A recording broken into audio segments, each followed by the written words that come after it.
Appalachian Forge, and welcome back. I keep getting asked how to use this coffee maker. It is a pour over coffee maker, and I will show you. First, put however much coffee of your choice in. I'm not going to go through that. However much you want. Pour your water in circular motions. Let it sit.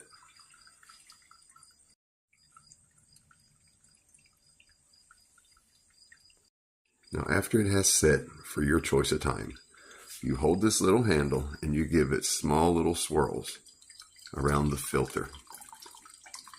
See that? Boom. Remove. Set aside. See the little spout? Pour yourself an amazing cup of coffee.